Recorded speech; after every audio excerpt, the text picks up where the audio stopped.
Hello, everybody. Thank you for tuning in to the Liberty Report.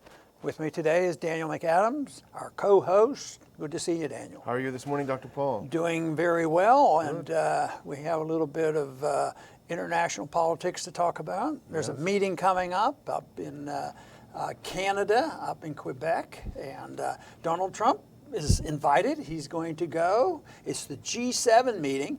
I don't know if you got your invitation or not. I didn't get mine. I'll be there. So you're going to. But anyway, I guess they don't invite people like us that want to deal with the issues. But you know, the G7 is interesting. It's been around now, you know, since 1973. A good Republican, Nixon, got it all started.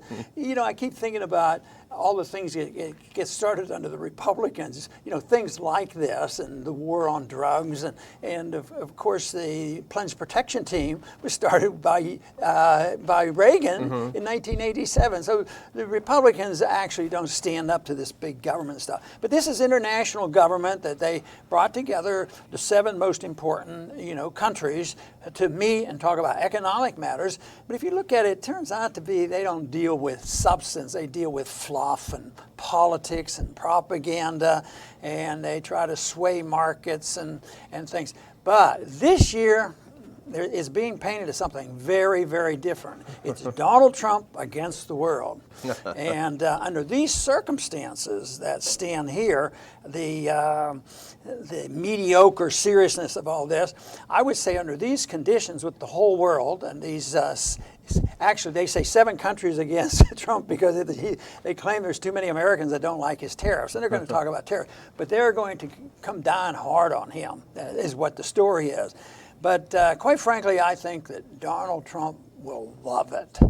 He's going to have his day because there's nothing he likes better than to be criticized, and because he can come back and they don't know what to say. I understand that he was on the phone with the Prime Minister of Canada, Trudeau, yeah. Trudeau, and he says, and the story is that in talking about this, and Trudeau doesn't like Trump so well right now because Canada's going to suffer from these tariffs. So the story goes that Trump said, hey, wait a minute, Mr. Prime Minister, I don't know about this, but you guys burned down our White House in 1812, and we're still hacked off about it. So I was telling you earlier, I said, can you imagine what that poor guy, wonder what he had to say? We never heard his answer.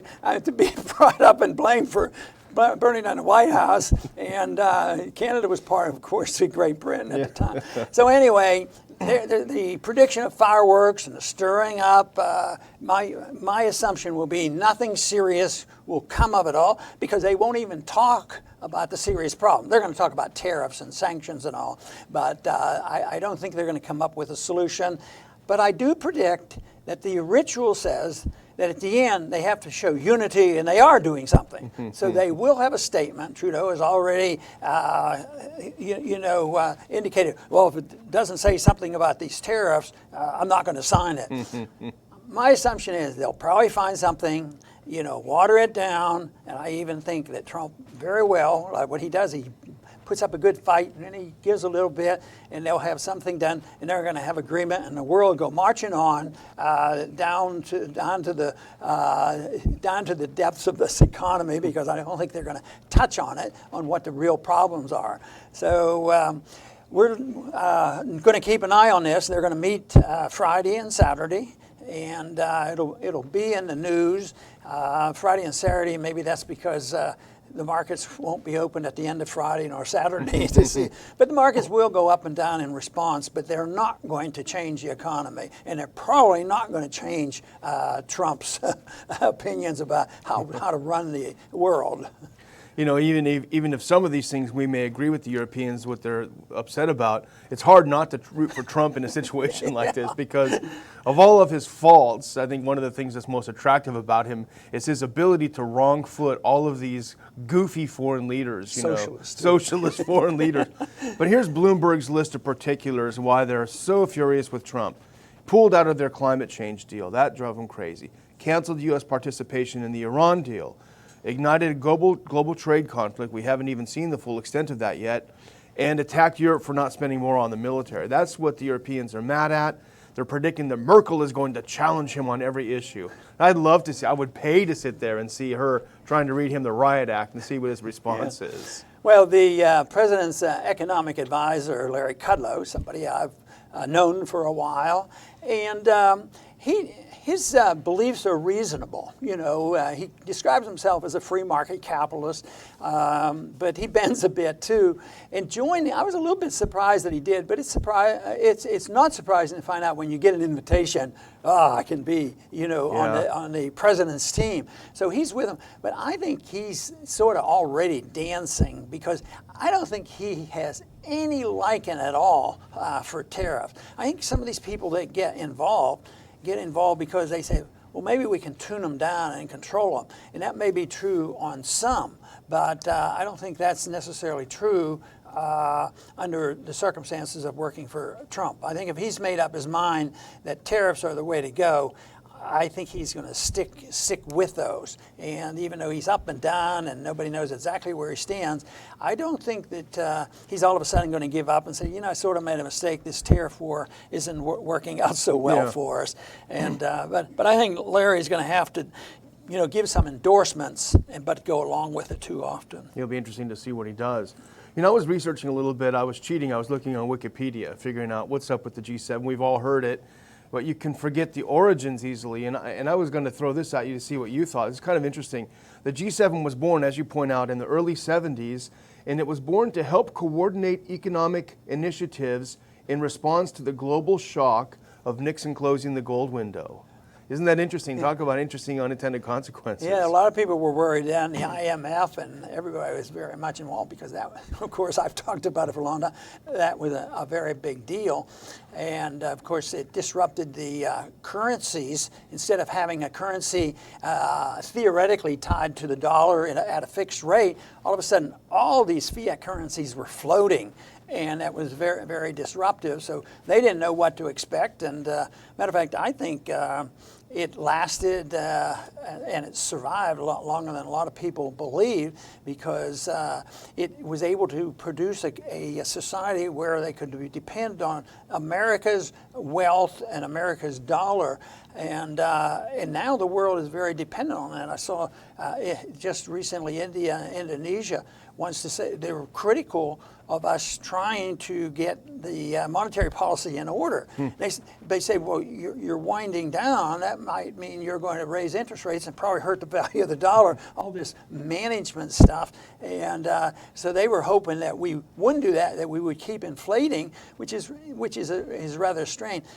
Before, if you were on a gold standard, or even under the pseudo-gold standard, you didn't have any of this. You didn't have futures markets on the currencies and all because they were all the currencies were based on gold. But I could imagine very much. But I would say that even though the system has lasted for a long, long time, my argument is all they have done is they built this horrendous, malinvestment. They took a problem they were worried about correctly, but now, because it's been held together and they coordinate and they concede so much to us because they have conceded the whole idea that we can print the gold. And then they wonder why there's trade imbalances. Why should we work and earn the money to go and buy stuff from China and other places? We can just print the money. And of course there's going to be trade imbalances. We're going to spend more money over there. We're going to buy more of their stuff. If we had to earn that money, it would be a different story. There would be a much better balance. So they had a right to worry, but I would say they're totally unsuccessful and drifted over toward more social issues and environmentalism and climate control and things like that, which they've accomplished nothing. And the continue on Wikipedia, they said, and this is why there's nothing to get too excited about the G7. Starting in 1999, they decided to get more involved in directly managing the international monetary system. So not anything to get too excited about there. No, and it's the mismanagement of the monetary system that has brought us to the brink of trade war. See, trade war it always comes as a consequence of imbalances in currencies, imbalances in trade. So the trade war shouldn't surprise anybody, and it surprises me a little bit that everybody, it seems, or so many people have drifted toward accepting this, and Trump is, in ways, some places, a hero. But now we have the objection coming not from the free market. Never in all this process, even during Bretton Woods and all, nobody really talks about sound money and free market. So they went along with this, and now the chaos is there, and the consequence is these trade wars. We can solve the problems by sanctions. I'm a little bit surprised that Trump can get away with this. And the one thing, there's the announcement, we are the strongest and the richest, and we have the best economy in the whole world, but everybody's cheating us, and therefore we have to punish you, and we're going to do this. We need a better trade deal. It's almost like we're doing the best, better than anybody else, but you guys are going to get punished. Why? Because we're doing so well and we have this power. But what's going to happen is that eventually the confidence in the dollar will be lost. And I do think the dollar is even here, I don't know whether there will be a consequence of this meeting, but the dollar will resume going down once again, and you can't measure the dollar against other currencies. You measure the dollar against gold and purchasing power, and that's all going to change, and that's why most people are recognizing now that there's going to be inflation. If they were dealing with monetary policy and serious problems, they'd be dealing with, the dollar standard, inflation, the business cycle, the malinvestment, debt. They're not even going to touch that. Yeah. They're just going to say, keep it going, and it'll last forever. This is a new era. A new era. Whenever you start getting down on Trump and you feel bad about his kooky foreign policy and all of his dumb neocons, you just have to look at his enemies to make you a little bit more sympathetic. Yeah, that's right. And here's one that I followed for a long time, and he's a real annoyance, is the former NATO Secretary General Anders Fogh Rasmussen. And he's quoted, I think, in the Bloomberg piece, going off on Trump. He said, quote, "Trump is a fully fledged isolationist who's opened the door for Putin and Xi to play a bigger role on the world stage." And he continued, "The world is on fire. Wherever you look, we have conflicts. Now you are lacking American leadership, and this is why autocrats have a more easy game to play." But if the world really is on fire, it's the U.S. has been lighting the fires, the U.S. global leadership. Look at Syria, Ukraine, Libya, and elsewhere. So it's kind of like the arsonist complaining about all the fire damage everywhere. Yeah, I think what you point out is the destruction of words, the meanings of words. Because here we are, we have an empire. We're the super globalists, and we brag about it, and we're everywhere. And we have the control of the monetary, the financial system. Anybody who crosses us, we just put sanctions on. They have trouble working in the banking system. And be called an isolationist? Yeah, I mean, it makes no sense, So I think a little more isolations will help, but we don't call ourselves isolationists. We call ourselves non-interventionists. Matter of fact, we're very much for trade and travel and these sorts of things on a voluntary basis, yeah, and not on a coercive basis, and not punishing people and not threatening people, and not getting involved in so many wars going on and seeing that military spending as a boost to the economy.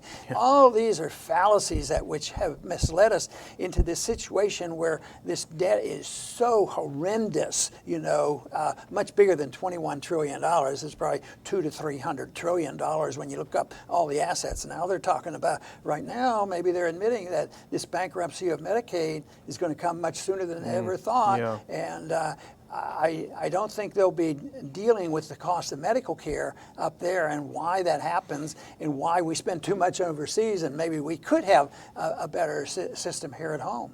Yeah, that's true. And there's another quote that should give us a little bit of enthusiasm. It's not meant to sound that way. It's all of the globalists are furious about Trump's go-it-alone attitude. But here's Ian Bremmer of the Eurasia Group, and I think this is a great quote, although it's supposed to show how terrible Trump is. He said, "The old order is over. What we're fighting for over now is as the new order emerges is whether the U.S. wants to have the most important seat at the table or not. Right now, the answer is no." Great. That's fantastic. Let's keep it that way. Yeah, that's it. But I'm not expecting that they're going to solve any problems. There's going to be a lot of grandstanding, a lot of fancy speeches. I think everybody's going to have to be tough. Tough and nasty and playing to the world audience, because they will get attention. And if you take a socialist authoritarian, he can't come home and look like a wimp.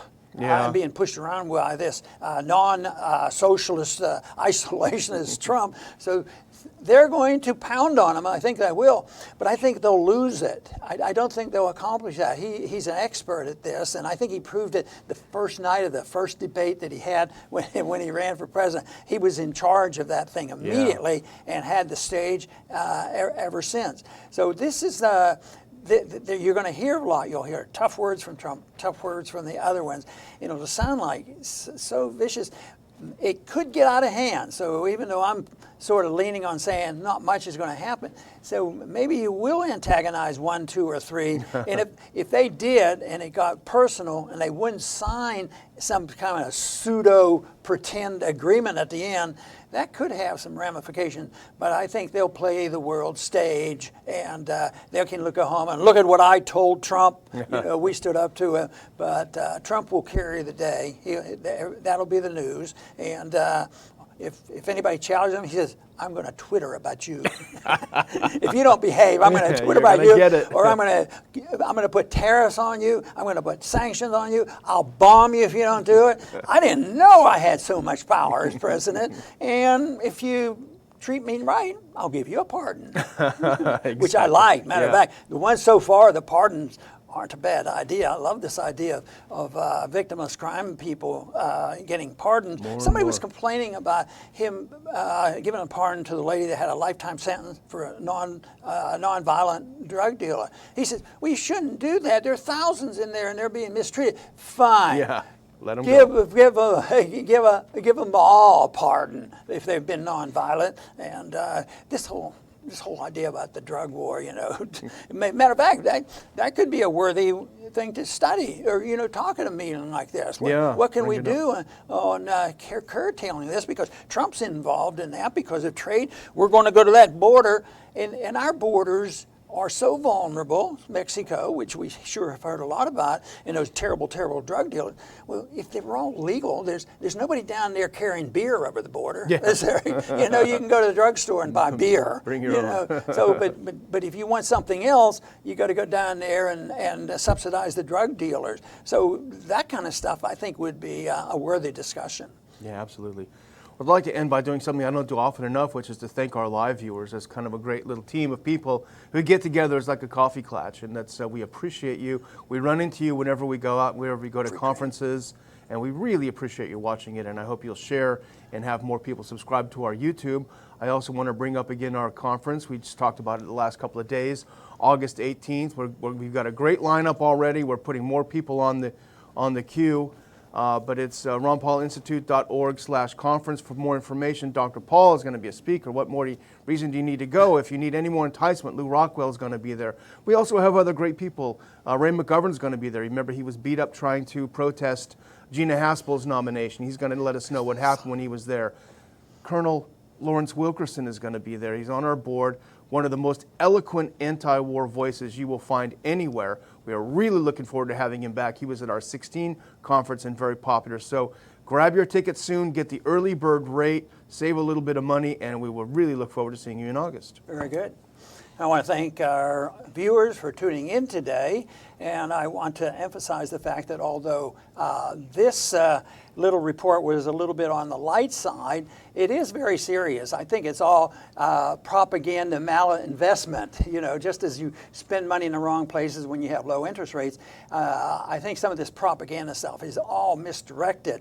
It doesn't mean we shouldn't be talking to people, like I indicated in the program, that maybe we ought to talk about, why the borders could be different if we didn't have this war on drugs. There's so many things that could be talked about. It could be an academic seminar, but they do not bring up the things that I think and libertarians think and free market people think. And that is that how does the business cycle work? Why is the monetary policy important? Why is sound money better than fiat money? Why do we need central banking? And why is it that you have one country that can get so powerful and become the dictator of the world and have the empire because they can get to print the the paper gold. So all these things are important, but unfortunately, all you see at a meeting like this is fluff and propaganda, and it is a shame. It'll be interesting to watch, but let's hope that there will be a few items in there that will make people stop and think, well, maybe there is a better way. Maybe we don't need managed trade and fair trade and NAFTA and WTOs and all these organizations are supposed to regulate the economy. In a free market, the people regulate the economy. They buy and sell, and they have voluntary arrangement. And guess what the result is? Peace and prosperity. So that is our goal, and I want to thank everybody for tuning in today to the Liberty Report, and please come back soon.